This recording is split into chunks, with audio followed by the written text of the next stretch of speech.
This show brought to you by Circle of Seven Productions, www.cosproductions.com. Please be sure to subscribe and welcome to our circle.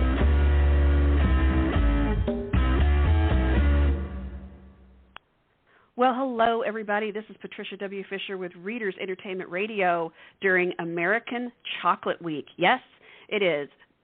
March 20th through 26th is considered American Chocolate Week. Don't ask me who came up with that. I have no idea. But it seems legit, so I'll take it. But it also specifically is Chocolate-Covered Raisins Day, which is not my favorite, but give a shout-out to those who do absolutely love chocolate-covered raisins. And speaking of that, they would be very, very good snacks, anything chocolate covered, when you go to the movies. And I have to mention that my friend Sasha Summers and I went to go see The Lost City last night with Sandra Bullock and Channing Tatum and Daniel Radcliffe, and it was fantastic. So I was going to talk a little bit more about that later. But first, I have an amazing paranormal author I want to talk to y'all about. So Katja Desjarlais is a music teacher by day and a paranormal romance writer by moonlight. She's an unapologetic music addict, has an obsession for bad Bach puns, despite her irrational aversion to Baroque. Her favorite words include plethora and dapper, which I have to agree they're fantastic. And she is physically repulsed by the word moist, as we all are after certain books. But they were incredibly successful, so good for her. Desjarlais lives in the Okanagan Valley, Okanagan Valley with her husband, 3 children, and 3 cats. Her ideal summer vacation is spending driving Route 66 with her family and attending heavy metal concerts. Her newest release, Muzzled, is out with Desjarlais Publishing. It is the 3rd of her Hellhound series, and you can find her at her website, Facebook, Twitter, Instagram, Goodreads, YouTube, TikTok, and Spotify. And I have all those links in the write-up of the show. Welcome to the show, Katja. How are you? I'm doing fantastic. Super excited to be talking with you today. I know, and she's a fellow Desjarlais author, which always holds very near and dear to my heart because our goddess Jane Porter is always so good to her authors, and just happy to be a part of this family. Yeah, I remember her years ago when she said they would keep Desjarlais open as long as authors wanted her to. Like, she was there for the authors, because if you don't know, Jane had like 60 books published and a few hundred awards or whatever, and so she was all very pro-author. And man, that little tiny company has grown immensely, and you're a part of it. You've been a part of it for what, a couple of years now? I have, yes, since 2018, and I've loved every moment of it. It's been an amazing experience working with the editors and with Jane and the authors who are so supportive for those of us who are dipping our feet into this now. Yeah. It's funny because we get a lot of freedom, I think, as authors with Desjarlais, because there's a lot of publishers and they're very big and they put out a lot of books. So I understand I understand it, but the general idea of getting to have a lot of input on your covers, for anybody who doesn't know, most of the time authors really get very little input on your covers. You fill out a sheet about your book, and then the cover artists, graphic artists will do their magic. But you probably, as well as I did, kind of get to have quite a bit of input on it. When you saw your first cover with Desjarlais, was it you so excited, like, this is it, or was there tweaking but still excited? How did that go? I was actually at work that day. Oh, wow. The email came in, and I glanced at it, and I closed it up, and I opened it, and I closed it. And then at recess, I took a moment to call my husband and scream in his ear because my covers are beautiful. They are. Yeah. I have no visual capabilities, so even though I don't know what I want, I know what I like. And the moment I saw Junkyard Dog's cover, I was in heaven. Same thing with Leaf, and then they continued this beautiful artwork with Muzzled, and every time I have the same reaction. I open and close, scream internally, then scream out loud. Right. And she said recess, guys. She is a teacher, so that's why she's not like some random place where they'll send everybody out for recess.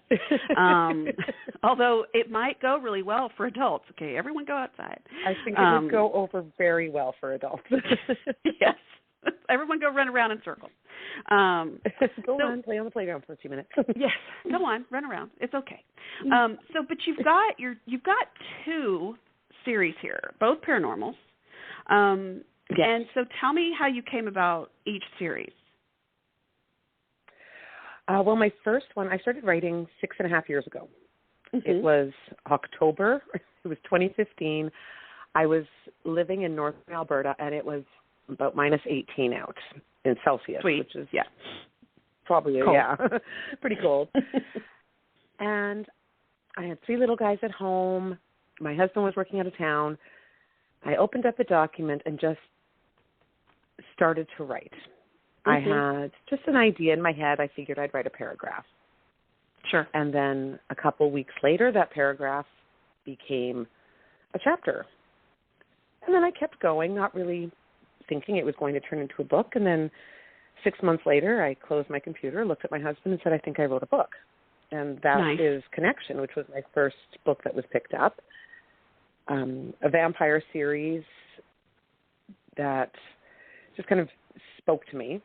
I don't actually, I don't plot my books. Okay. I know the beginning scene. I know the end scene of the series. And I have music playlists. And I write towards the end scene. So my vampire series is 8 books in total. I knew the end scene. That was it. Okay. And the same thing happened with Junkyard Dog. We were actually driving on a summer vacation. We were going through Joshua Tree. Uh-huh. And my husband had mentioned, black dog sightings and how that was some trucker lore from when he used to drive truck years ago about the black dog that people would see darting out in front of the road at night. Uh-huh. And I started to think about this, this black dog and where it would have come from. And I actually did my first National Novel Writing Month for November that year and wrote Junkyard. Nice. So nice. It just kind of came to me, and it had to be there. And I knew how the series would end with Muzzled. I didn't know how we were going to get there, but we eventually did. So for your Hellhounds book series, the 3rd book, this one that just came out on March 15th, Muzzled, it is the last of the 3, so a trilogy. It is, yep. It's the last of the 3. It focuses on the 3rd brother.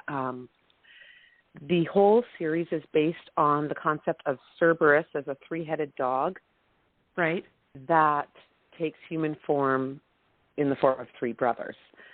Okay. And so the first book focuses on Alex, and then Beau is the 2nd book, and Ryan is the 3rd. Okay. Wow. And so we get to see how, then there's other things that are going on, too, that kind of sums up the whole 3 of them together as well. Yes, we have, I approached it where Hades and Persephone own Cerberus. Right. Where Hades is a little more, he's a little cranky. He's kind of tired of doing the whole underworld boss thing. And Persephone is more like that overbearing mother-in-law who wants purse puppies, and she treats these 3 men, or dogs, Cerberus, as house puppies. Okay. And so it was fun to be able to play with that, play with a bit of that Greek mythology that I've been obsessed over since I was a kid. And the hounds are hunting a Perithous bloodline. And in Greek mythology, Perithous was one of the people who kidnapped Persephone. Mm-hmm. And even though she came back unharmed, Hades was not happy, so he put a curse on the bloodline, and that's where Cerberus steps in. Okay. Wow. I love the what ifs. What if, and you start with the main story that we all know, or basics, and then you get to do this whole what if branch. And it's fun. and no one could tell you're wrong. It's my favorite thing. Well, and that was the big thing. I touch on the fates, and just one of them is very vindictive, and another one has zero patience, and one is a little flighty. But I could play with their personalities and really make them work for the story, but also make them just come alive. Yeah. Oh, I love that. And it's fun to match those personalities and see what fits. And as my kids have gotten older, we've kind of joked about some of the Greek mythology stories, and it's very interesting, their takes on some of them. It's like, I don't get why they did that. It's like, this makes no sense. So like Artemis bathing in this pool during hunting season in the middle of the forest, and somebody sees her and she gets mad. It's like, you could bathe in Olympus, or you could just make yourself invisible, or you could just tell the guy to it's like there's all these things, but then she turns him into a deer and has her dogs eat him. It's like, this is really a lot, So they were like, I don't get it. I'm like, I don't know, babe. That's what happens when you don't have cable. And that was I think the fun part with writing this story was I could do things like Cerberus can't stand Hercules.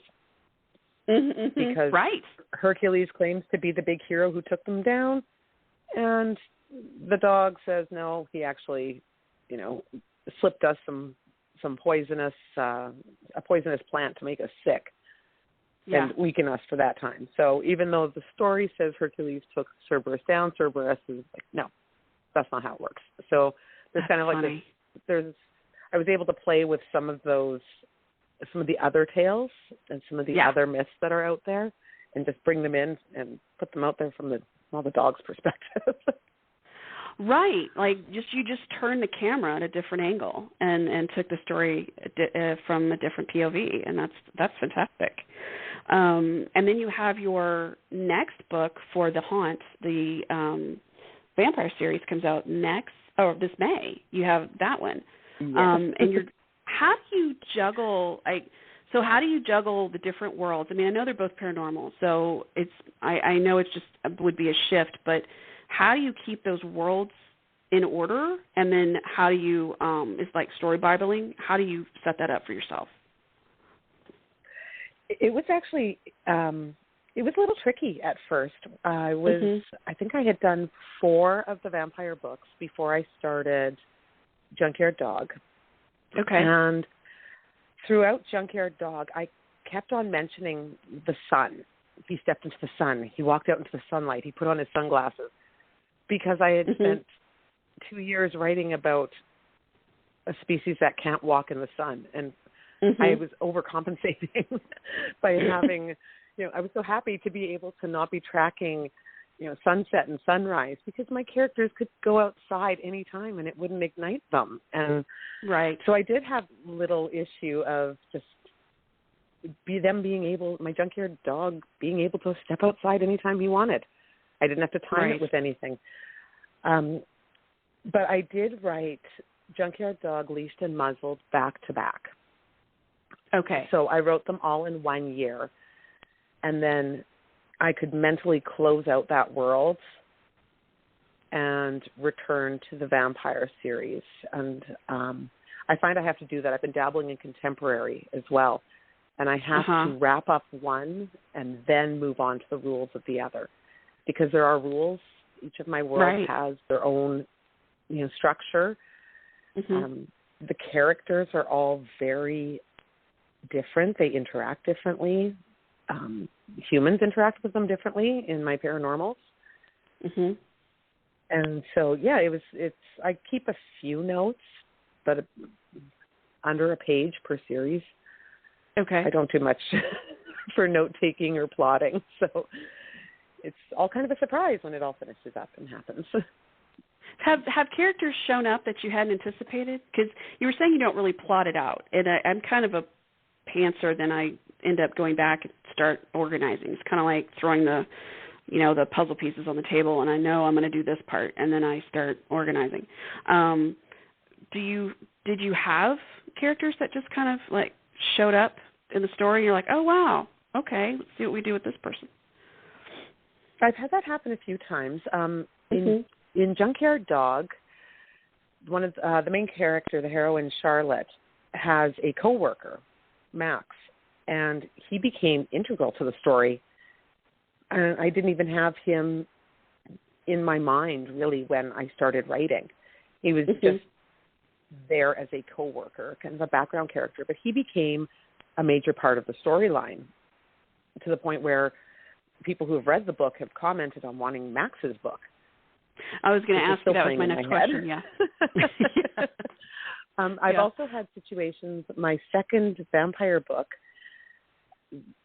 was supposed to be a pairing of two characters. I was actually supposed to have Audra.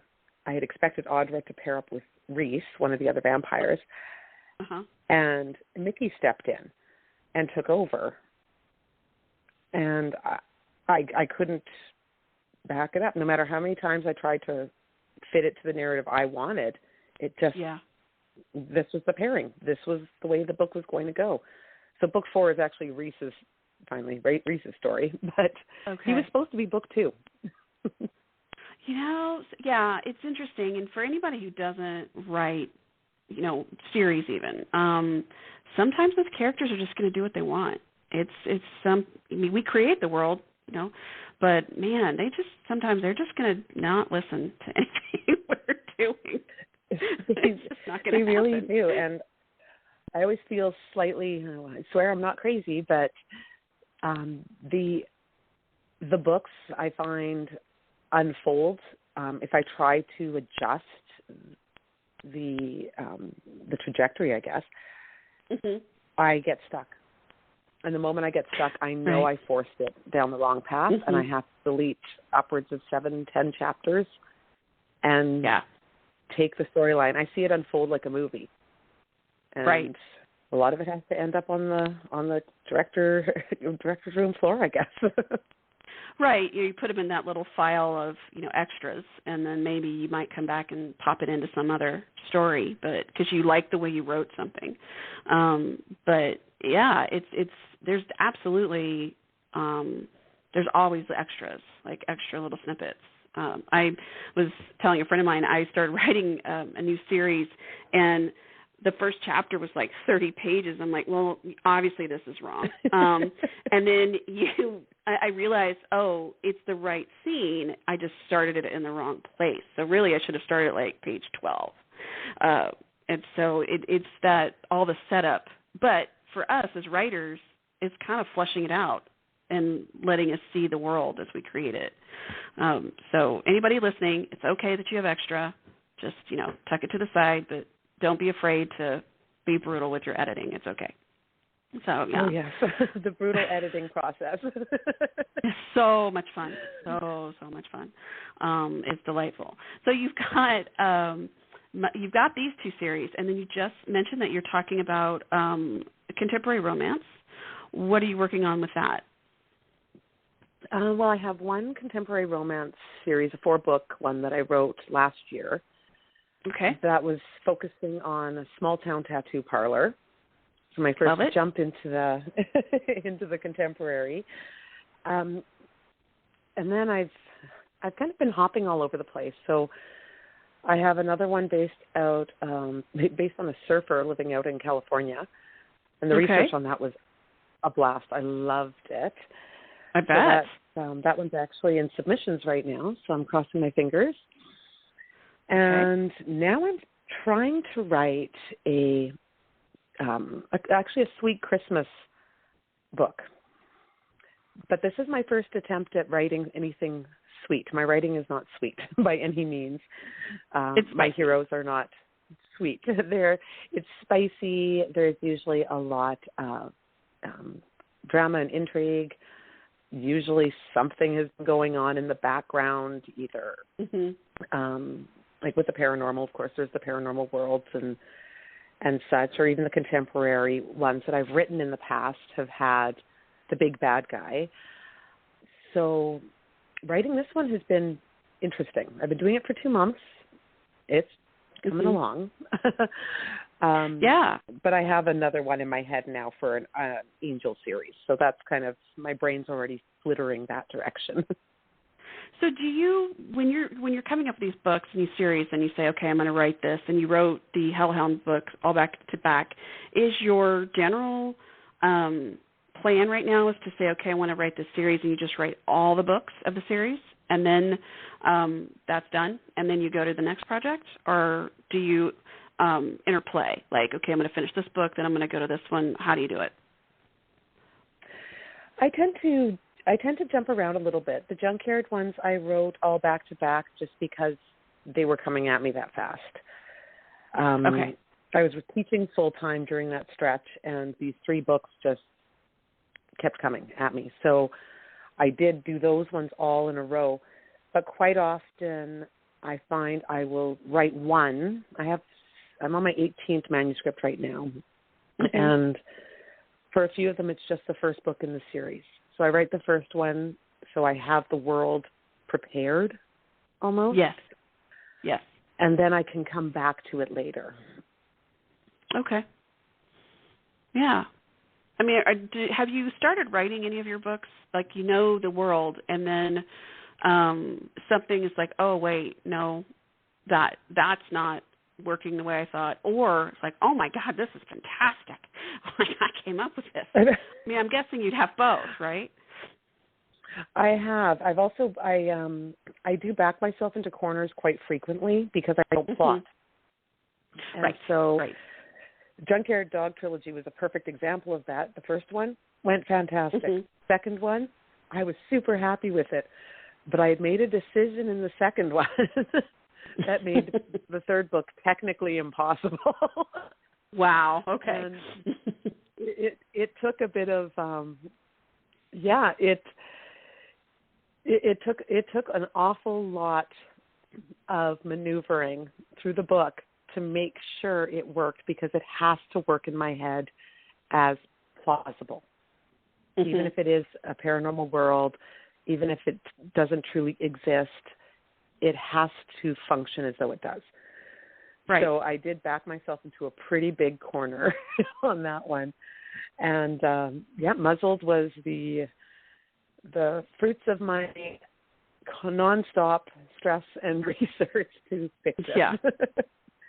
Well, and I think it's one of those things, even the people who are the best plotters, I mean, there's times that all of us back ourselves into a corner. So, but you have to go with what creative outlet works. I mean, it's kind of like there's people that will always argue that it doesn't matter if you just dump all the ingredients in to make chocolate chip cookies. They're going to taste just as good as if you started with the eggs and beat the eggs and then creamed the butter. And I mean, it's just like it doesn't matter. You know, it's what you're going to do to get it done. But every book is different. Every book is its own learning experience. So, and it sounds like you're cruising along. You've got 7 books going on right now. Yeah, it's been kind of a wild 6 years. I guess, yeah. I hadn't really, I hadn't started writing with the intention of becoming an author or becoming published, and it so kind of fell into place. And Thule took on Junkyard, and Wild Rose took on my vampires. So, it's been it's been an amazing opportunity these last few years. No kidding. So, and speaking of paranormal, I mentioned this before we went live. So she lives in one of the places that I've always wanted to visit. Katja lives near Lake Onkawan, which is where the fabled Ogopogo lives, which is, if no one knows whoever doesn't know, that's the British Columbia equivalent of the Loch Ness Monster. And having been quite the Nessie enthusiast over many, many years, I've noticed like Chessie and Lake Champlain and all this, the whole latitude. It's like, oh, they're all similar along that latitude. So all these lake monsters, these really freaking cold environments are hanging out. So have you, as a local, what is the general vibe about it? Are you glad for the tourism, or is there something, or what do you think?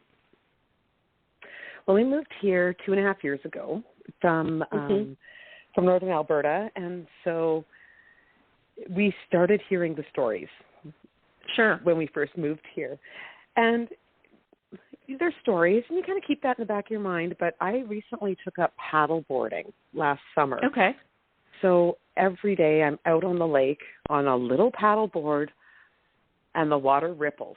And every once in a while it does come into your mind that you're out there by yourself with nothing but a little board underneath you and your little plastic paddle, and there could be something very big underneath. Yeah. You can't really see that deep down into the water. And we've had a few times where it does cross your mind, and I come inside for a little bit. I'm like, no, we're good. I'll head back out there later. We'll call it the wind and the waves. But solid. You can't help but look at the lake and see weird movements. Yeah. And it's great when you're on the shore, not so great when you're on the lake. Right. Well, and I remember reading years ago, I was trying to remember what the book, I don't know if it was Highlights, it was a magazine, but the woman talked about if you go across the lake in a canoe, you have to have, like, she had a live chicken on it, and the thing was that when the water starts to rock, you throw the chicken in. I was like, well, that's kind of mean. Well, apparently it's an offering. So you can get across the lake. Like, yes. And there goes the chicken. And take then later in me. Yes, please. And then they later in the story she talked about she was sure she was on the shore and she's sure she saw something, so she got some apples and threw them in. And they were gone. So, I don't know. I think it's fabulous that we don't know everything about the world around us. I think it keeps us curious.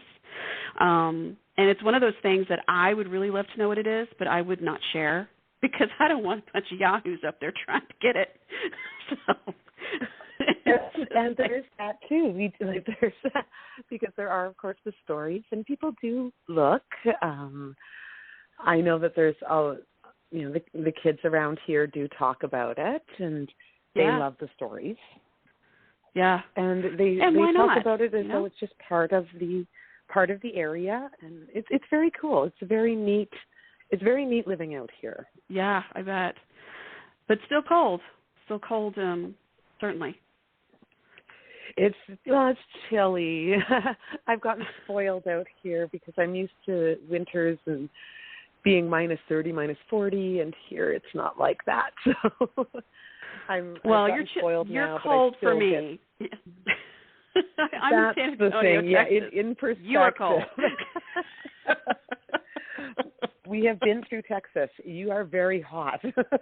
We are, yeah, very in July, much so. It is quite painful. Yeah, I've mentioned it before for anybody who's listened to the show. My daughter got the opportunity to go to France. She studied French in high school, so she got to go for a month over to France, and she went to this little town called Aix-les-Bains, or they call it Aux, and it's at the base of the Alps. So she's there in July.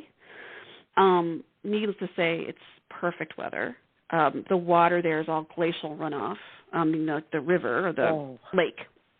And it's literally like that beautiful emerald green color. And so I don't think it got above 80 when she was there. And then her host sister came back here, and it was the middle of July. And I was like, oh, I'm so sorry. And she was here until the middle of August. And I was just like, yeah. And that heat is not great. That is intense heat. It is. And we do tend to get that out here. The Okanagan Valley can go, into the 100, 110 really spot in the summer, and it's hot. Wow, yeah. It is, for sure. It is quite hot, but I love it because we are a block away from the water. So when that heat hits, I just head out there. Yeah, no kidding. And then come back to the air conditioning. Like being near the beach, you're going to go out there and certainly hang out because why not, it's fantastic. Oh, yeah, for sure. So what grade do you teach? I've actually taught many grades over the years. I taught on a military base for 18 years, mostly grades 1 up to grade 9. Okay. I've taught music and band and home ec. Right now I'm actually doing a grade 3-4 class, an amazing little group. And I've been teaching now 22 years. Okay. And what has been the biggest surprise in all that time that you've been teaching as a teacher? What have you seen has been your biggest surprise? Good or bad? I think for the most part, I love music. Music is so much of my writing. Songs will actually be the key piece that I'll write towards.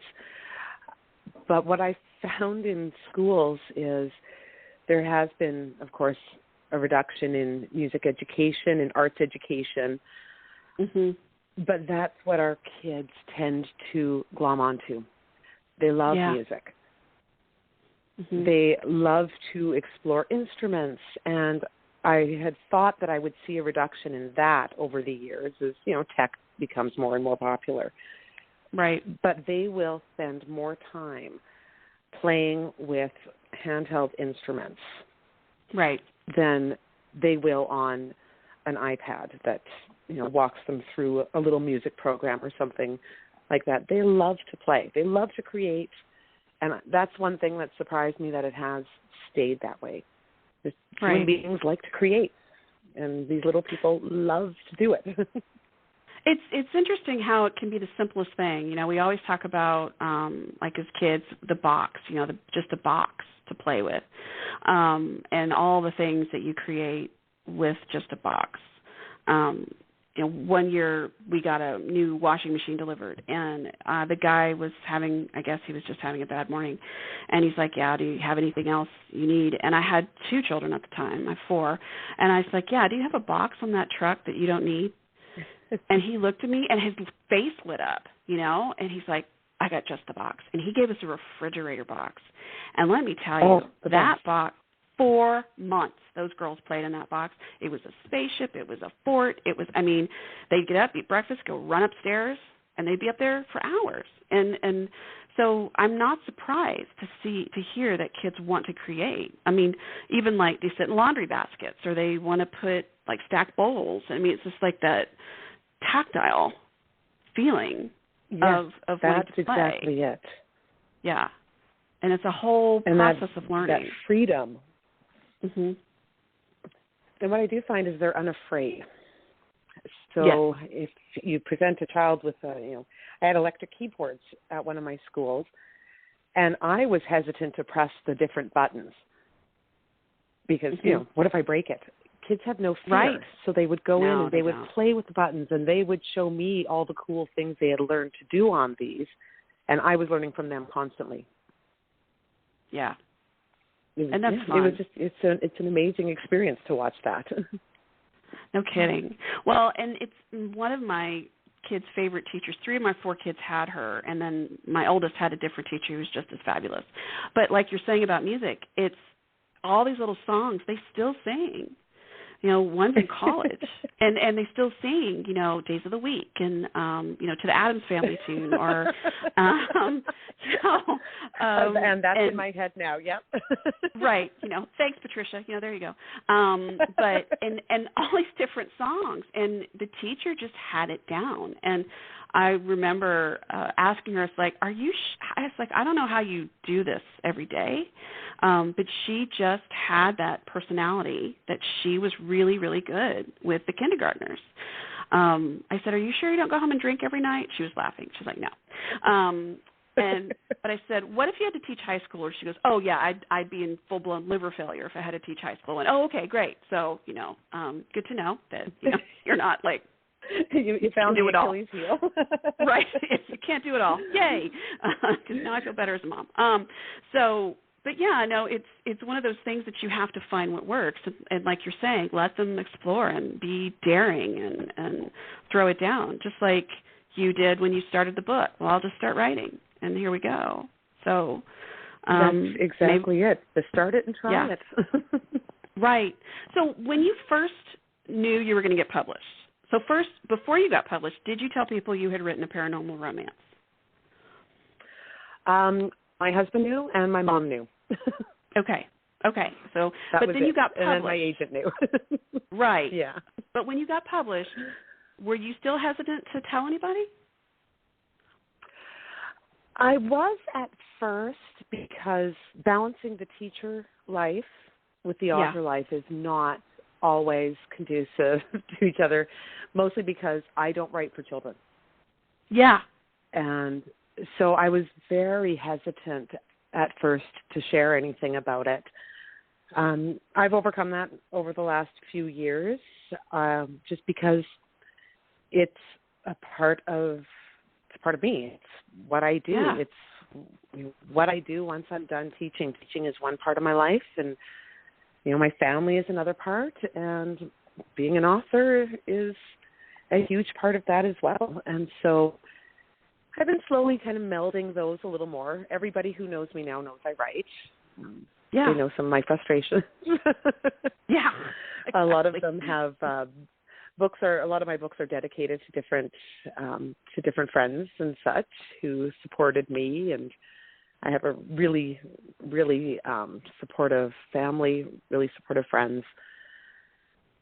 They're usually more excited for the book releases than I am, because I'm usually panicking, and they're far more.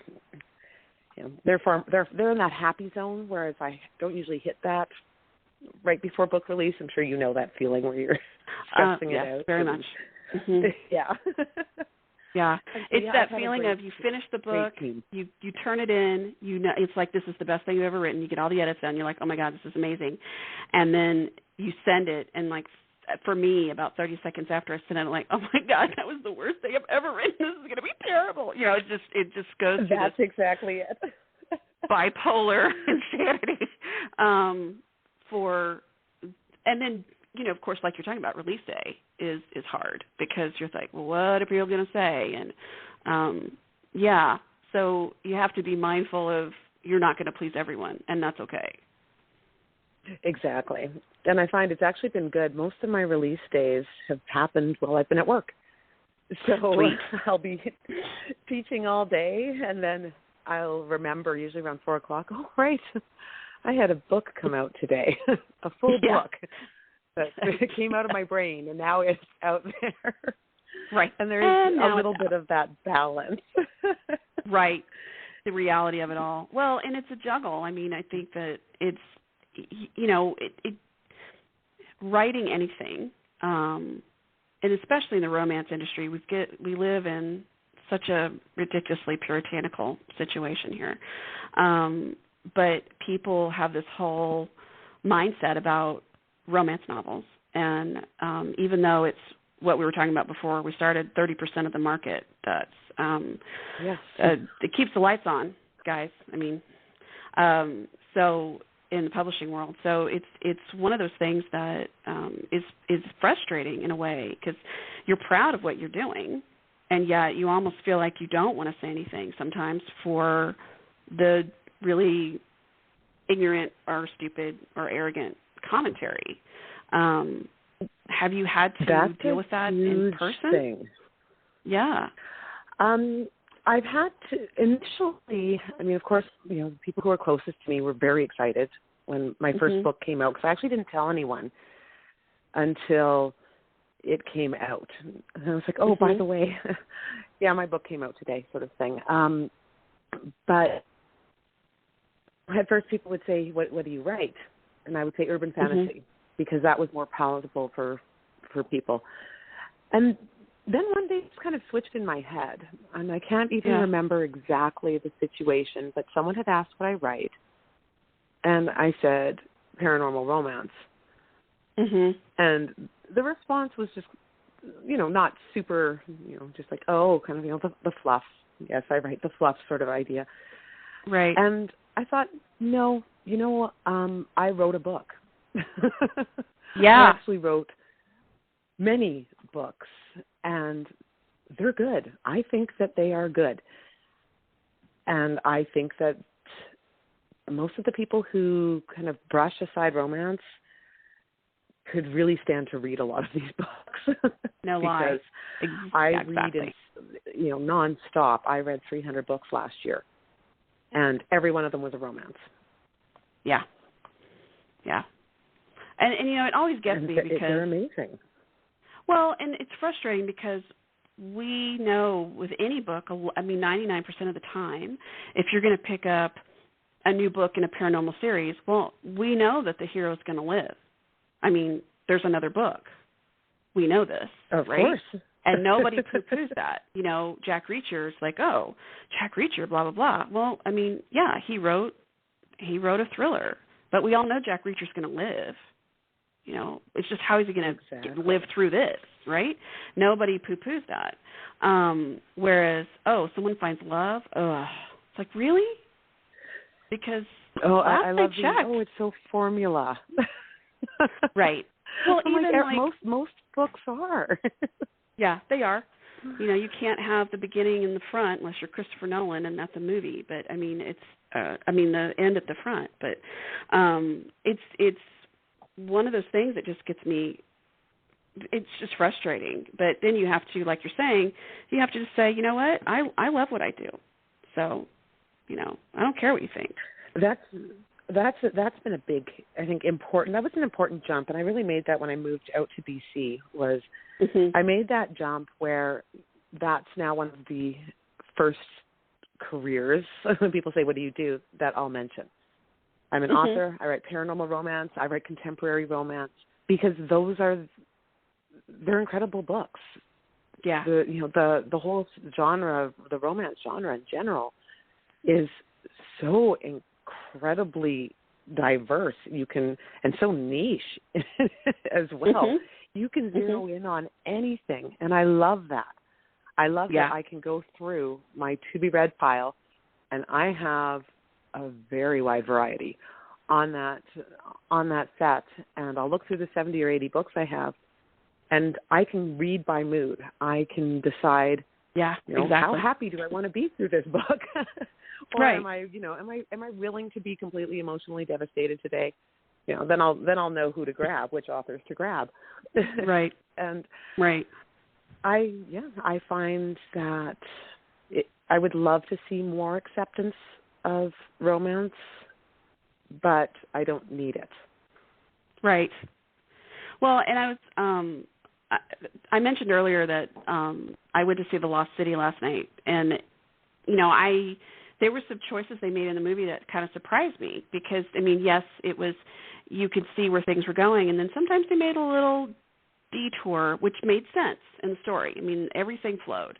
But it was one of those things that what has been more commonly chosen, but they chose the lesser one, which was great because it's like, oh, okay, cool, that works too, But there was this great scene where Sandra Bullock's character is just having a complete meltdown, and she's talking to Channing Tatum, and they were just wonderful chemistry. It was so funny, but she's frustrated because she's saying, I'm just this person who wrote a bunch of schlock, and you're the cover model, and blah blah blah, and she's just kind of poo-pooing it, even though she writes it. And he's like, I used to be embarrassed to be on the front of your books.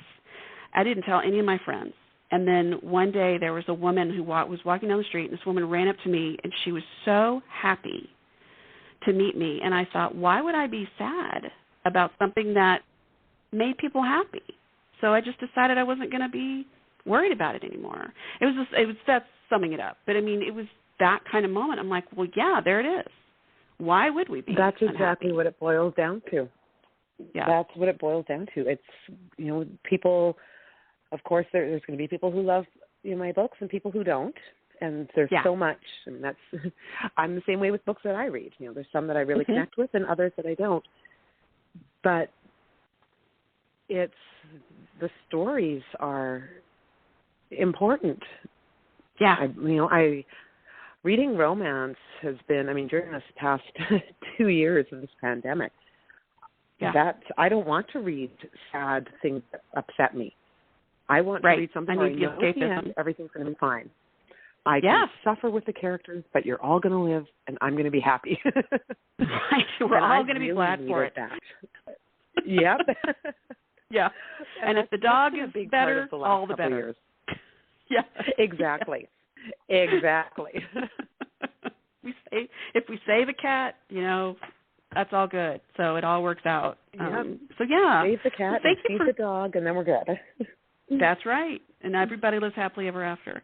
Well, thank you so much for being here today, Katja. I really appreciate you. It's been absolutely wonderful. This was my first podcast, so I'm very excited. Oh, yay. Well, thank you for starting off your podcast interview career with me. I really appreciate that. I feel very humbled. Oh, I've had you've made this an amazing experience. I will no longer be terrified to do this. Excellent. I love it. Well, for everybody who's been listening, this has been Patricia W. Fisher with Readers Entertainment Radio. I have been talking to Katja Desjarlais. She has 2 paranormal series out right now, but her newest book of the Hellhound series, Muzzled, is out now. And her the second book this year, Provocation, will be out in May. The first one, the Hellhound series, is that's the third of the series, the trilogy, and then Provocation is a vampire series that's going to be out in May. But you do have 3 books to read before it comes out if you want, so start reading. And everybody, please stay safe and keep on reading, everyone. We'll see you next time. This show brought to you by Circle of 7 Productions, www.cosproductions.com. Please be sure to subscribe and welcome to our circle.